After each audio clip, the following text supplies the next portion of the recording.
የመንፈስ ቅዱስን ቅባት መቀበል ብቻ አይደለም፣ ነገር ግን ከዛም በላይ ሁለት እጥፍ ቅባት መቀበል የምትችለው እንዴት ነው? በየቀኑ የመንፈስ ቅዱስን መገኘትንና የሁለት እጥፍ ኃይል መገለጥን መለማመድ ስትጀምር አስበው። ሰላም የፍቅር ድምጽ የዩቲዩብ ቻናል ተከታታዮች፣ በዛሬው ቪዲዮአችን ፓስተር ቤኒሂን ሁለት እጥፍ ቅባት እንዴት እንደምንቀበል በዚህ ቪዲዮ ላይ ያወሩናል። ቪዲዮውን እስከ መጨረሻው መከታተላችሁ አይረሳ። ቪዲዮ ላይክ በማድረግ ጀምሩ፣ ሰብስክራይብ ያድርጉ፣ ኮሜንት ያድርጉ። ቪዲዮ ብዙዎች ጋር እንዲደርስ እንደዚህ ማድረጋችሁ እኛን ይጠቅመናል። ተባረኩ።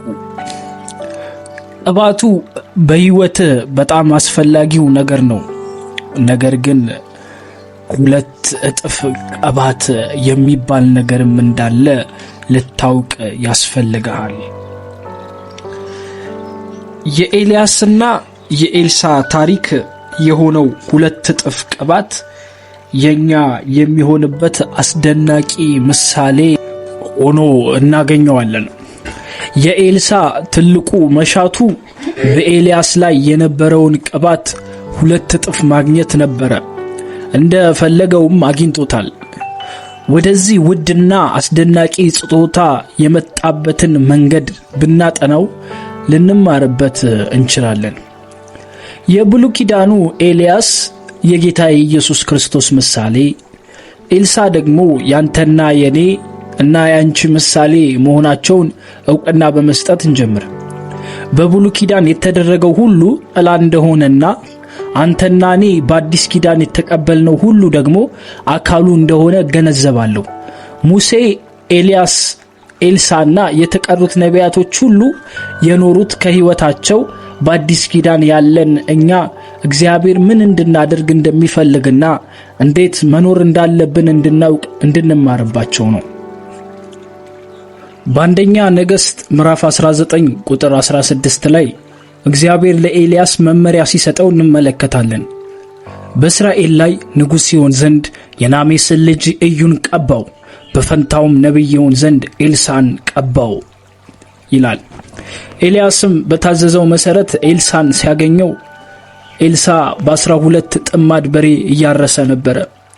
የኤልሳ በ12 ጥማድ በሬ ማረስ የሚያመላክተው አባትየው ሳፋጥ በጣም ሀብታም እንደነበረ ነው። ምክንያቱም በጊዜው የነበሩ ሀብታም ገበሬዎች ብዙዎቹ 6 ጥማድ በሬ ብቻ ስለነበራቸው ነው። ስለዚህ ይህንን ወጣት በመጀመሪያ ስንመለከተው ቆሽሾ በላብ ተጠምቆና በጉልበት ሥራ ተጠምዶ እንጂ ነቢያት ይገኛሉ ብለን በምንጠብቅበት ሁኔታ አናገኘው። እግዚአብሔር ግን በኤልያስ የጀመረው ሥራ በማን እንደሚፈጸም ያውቅ ነበር። መጽሐፍ ቅዱስ እንደሚነግረን ኤልያስ በኤልሳ አጠገብ ሲያልፍ ተተኪው እንደሆነ በሚያመለክት መንገድ መጎናጸፊያውን ወርውሮለት ነበር። ኤልሳም ኤልያስን ለመከተል በመጓጓት እባክህን አባቴና እናቴን ተሰናብቼ ልምጣና እከተልሃለሁ በማለት ለወላጆቹ የነበረውን ትልቅ አክብሮት አሳይቷል። በአንደኛ ነገሥት 19:21 ላይ እንደምንመለከተው ከእርሱም ዘንድ ተመልሶ ሁለቱን በሬ ወስዶ አረዳቸው፣ ስጋዎቹንም በበሬዎች ዕቃ ቀቀለው፣ ለሕዝቡም ሰጣቸው፣ በሉም። እርሱም ተነስቶ ኤልያስን ተከትሎ ሄደ፣ ያገለግለውም ነበር ይላል። ይህ ሁኔታ ምንድነው የሚያሳየን? በግልጽ እንደምናየው የቀድሞ ሕይወቱን መተውን ወይም መካዱን ነው። የቀድሞውን የሕይወት ዘይቤ ትቶና ረስቶ ነበር። መረሳት ያለባቸውን የትናንት ሸክሞችን ተሸክመህ እስከ ተገኘህ ድረስ እግዚአብሔር ሁለት እጥፍ ቅባትን አይሰጥህም። ሐዋርያው ጳውሎስ ስለዚህ ጉዳይ በፊልጵስዩስ 3:13 ላይ የተናገረው የኋላዬን እየረሳው በፊት ያለውን ለመያዝ እዘረጋለሁ እንዳለው ማለት ነው። ትናንትናዎችን መተው ስትችል ብቻ ነው የነገን ተስፋዎችን መያዝ የምትችለው። እግዚአብሔር የመረጠው ምድራዊ ሀብት የነበረውን ሰው ሳይሆን የእምነት ሰው የሆነውንና ነቢያትን ከሚያገለግሉ ሰዎች አንዱ ለመሆን ፈቃደኛ የነበረውን ሰው ነው። አንተም ተመሳሳይ ነገር በሕይወት ማድረግ ትፈልጋለህ? ይህ ወደ እጥፍ ቅባቱ የምታደርገው ጉዞ እርምጃ ነው። በሁለተኛ ነገሥት 2 ላይ ኤልያስ ወደ ተለያዩ ስፍራዎች ሲጓዝ እናየዋለን። እነዚህም ሥራዎች በጣም ጠቃሚና ከኢየሱስ ክርስቶስ ጋር ላለን እርምጃ መልእክት ወይም ትርጉም ያላቸው ናቸው። በጉዟቸውም ላይ መጀመሪያ የተገኙት በገልጌላ ነበር። ይህ ቦታ እስራኤላውያን ከግብጽ በወጡበት ወቅት ሲከተሏቸው የነበሩት የቀኑ ደመናና የሌሊቱ እሳት አምድ መገለጣቸውን ያቆሙበት ቦታ ነበር። ይህም የእግዚአብሔር ልዕለ ተፈጥሯዊ ተአምራት መገለጣቸውን ያቆሙበትን እና ሃይማኖታዊ እንቅስቃሴዎች ብቻ የሚስተዋሉበትን ስፍራ ያመለክታል። ይህ ስፍራ በኢያሱ 5 ላይ እንደሚነበበው ኢያሱ ግብጽን ይረሳ ዘንድ የኖረበት ስፍራም ነው። ዛሬ የግብጽን ነውር በእናንተ ላይ አንከባልያለሁ አለው። ስለዚህ የዛ ስፍራ ስም እስከ ዛሬ ድረስ ጌልጌላ ተብሎ ተጠራ የሚል ቃል በኢያሱ 5:9 ላይ እናገኛለን። አሁን ዳግም የተወለድኩና ኃጢአቶቼ የተወገዱልኝ ሰው ሆኛለሁ፣ ድንቅ ጊዜ እያሳለፍኩ ነው በማለት ያለፈውን አሮጌ የሕይወት ዘይቤ የምንረሳበት ቦታ ነው። ነገር ግን ከቁጥር 12 ድረስ እስከምንመለከተው ፋሲካን በጌልጌላ ካሳለፍክ በኋላ የምድሪቱን ፍሬ የቂጣ እንጎቻ ቆሎም በዚያው ቀን በሉ በማለት ይነግረናል። አየህ፣ የእስራኤል ልጆች በእግዚአብሔር ላይ ሲታመኑ የነበሩት ከግብጽ ባርነት ስለመለቃቃቸው ብቻ ሳይሆን ለዕለት ተዕለት የኑሮ ፍላጎቶቻቸውም ጭምር ነበር። እግዚአብሔር ለዕለት ኑሯቸው ሊያደርግላቸው የነበረው አቅርቦት እጅግ በጣም አስደናቂ ነበር። በየማለዳው በደጃቸው የሚያገኙት ትኩስና አዲስ መና በቀኑ ውስጥ የነበራቸውን የምግብ ፍላጎት ያሟላላቸው ነበር።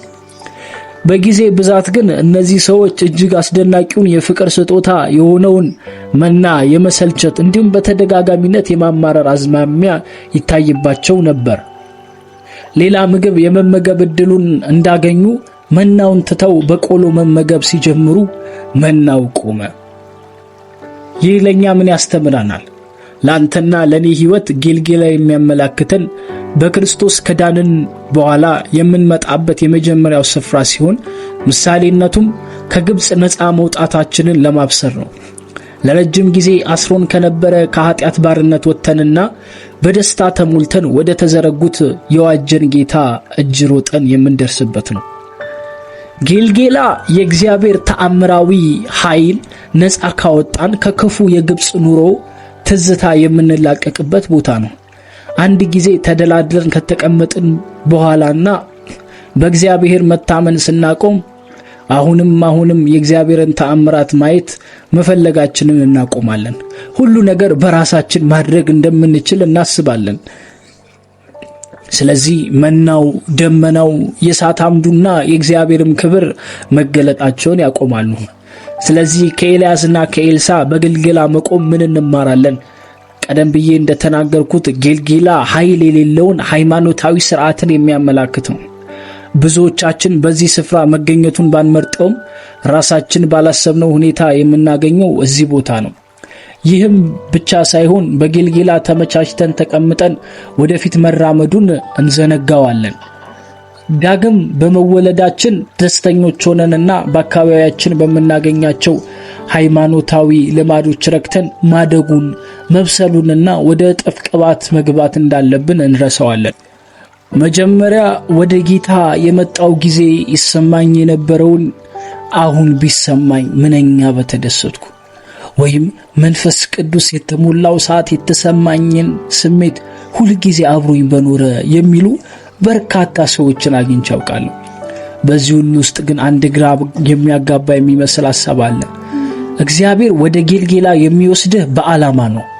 ዓላማውም የእግዚአብሔርን ልዕለ ተፈጥሯዊ ተአምራት የሌለበት ሕይወት መኖር እንደማይገባህና አሰልችነቱንም እንድታውቅ ነው። ወዳጄ ሆይ ጌልጌላን ተሻግረን መሄድ ይኖርብናል። እንደ ኤልሳ እዚህ አልቆይም፣ ወደ እጥፍ ቅባቴ አልፌ ሄዳለሁ የሚል አመለካከትና ውሳኔ ሊኖረን ይገባል። ቀጣዩ ወደ ቤቴል የተጓዙት ጉዞ ነው። በሁለተኛ ነገሥት ምዕራፍ 2 ቁጥር 2 ላይ እንደምናየው ኤልያስና ኤልሳ ቀጥለው የሄዱት ወደ ቤቴል ነበር። ቤቴል የታላቅ ውሳኔ ራስን ለእግዚአብሔር አሳልፈ የምትሰጥበትና የራስን ማንነት የምትሰዋበት ቦታ ነው።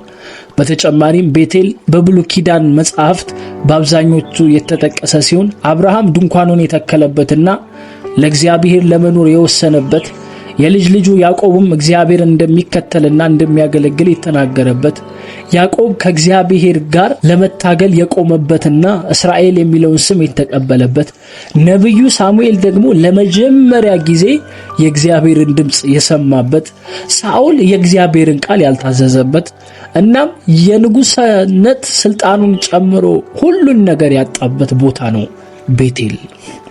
ወደ ቤቴላቸው የሚደርሱ አንዳንድ ሰዎች በከፍተኛ ሁኔታ ሲሳካላቸው፣ አንዳንዶች ደግሞ ሲወድቁ ታይተዋል። በሚገርም ሁኔታ አንድ ጊዜ ቤቴል ከደረስክ ሙሉ ለሙሉ ራስን ለጌታ ወደ ማስገዛትና እጅ ወደ መስጠት ትመጣለህ። ነገር ግን በዚያ እጥፉን ቅባት አታገኙም።